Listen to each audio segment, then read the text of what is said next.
welcome back to the Explainer. So over our last few sessions, we've been building up this really fantastic toolkit of utilities, stuff like TDQM, Loguru, python-dateutil, and Faker. While today we're diving straight into python-dateutil. This is an absolute hero of a tool for actually properly handling dates and times in your Python projects.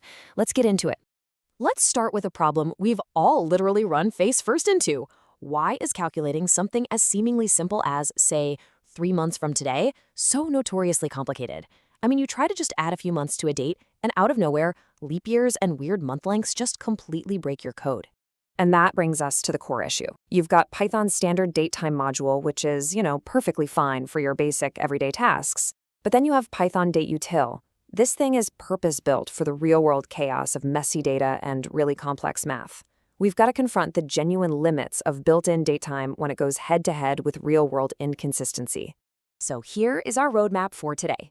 We are picking up 4 specific date-handling superpowers, moving beyond built-in datetime, flexible date parsing, calendar-aware date math, generating recurring schedules, taming time zones, and finishing up with some real-world date workflows.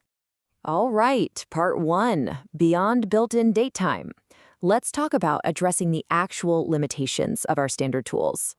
Real-world date handling absolutely requires parsing wildly inconsistent formats and managing crazy recurring patterns. Now, standard datetime handles common tasks perfectly well, sure, but it kind of leaves you entirely on your own the second you encounter any real-world messiness. Moving right along to section 2, flexible date parsing and automated formatting. Time to unlock that first superpower. Think about the sheer variety of messy formats we deal with out there. You've got March 5th fully written out, a standard slash format, a dash format. It's a headache, right? But by using the parser.parse function, dateutil automatically figures out exactly what date these messy strings represent. And the best part, it does this entirely without requiring you to write any custom formatting logic yourself. If you think back to our earlier web scraping explainer, you'll realize this significantly reduces your headache when you're pulling in wildly unpredictable data from different websites and countries. It literally eliminates that tedious, error-prone manual parsing logic entirely. Just a huge time saver. Next up is section 3, calendar-aware date math using relativedelta. Honestly, this is quite possibly the single most important tool in the entire library. The absolute star of the show here is relativedelta. This module is specifically designed for correctly adding or subtracting calendar-aware units, like months and years. It properly handles all the underlying complexity of month lengths and leap years entirely on your behalf, so you don't even have to think about it. Okay, consider this realistic scenario.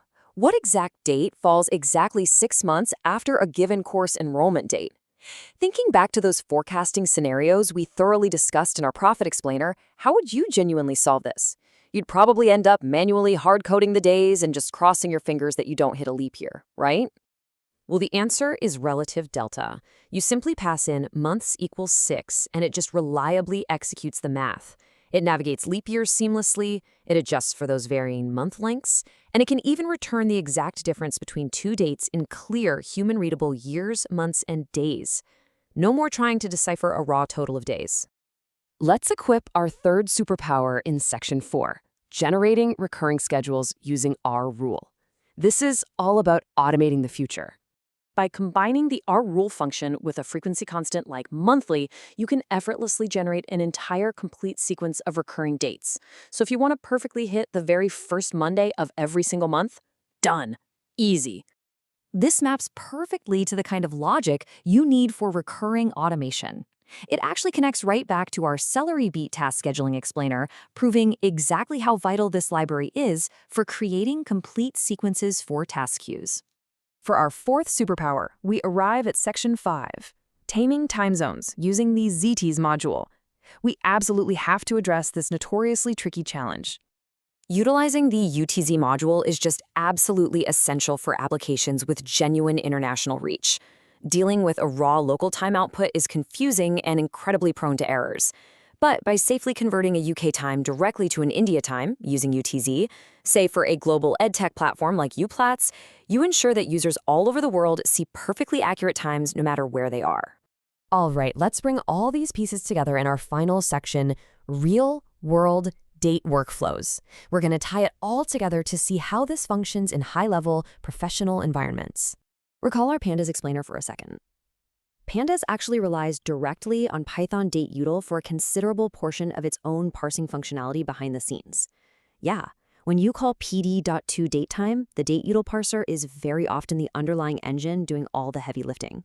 Or imagine building a subscription renewal system for Uplatz. Step 1, you identify the customer's expiration date. Step 2, you subtract exactly 30 days using relativedelta. And step 3, you send out the automated reminder email. You're using relativedelta to precisely calculate that 30-day reminder window, and it's perfectly navigating any weird calendar inconsistencies along the way. So, to quickly summarize your new toolkit, here are your best practices. Always deploy the parser for messy, unknown scraping data. Rely on relativedelta instead of attempting manual math for month or year arithmetic. And please never leave your international time zones to chance. Always diligently apply the TZ module. So, what does this all mean for your workflow? Well, now that your dates are finally reliable, are you ready to make your terminal beautiful? If this explainer helped you master time, make sure you're subscribed because next time we are exploring the rich package to create incredibly readable, just absolutely gorgeous terminal outputs. You won't want to miss it. See you there.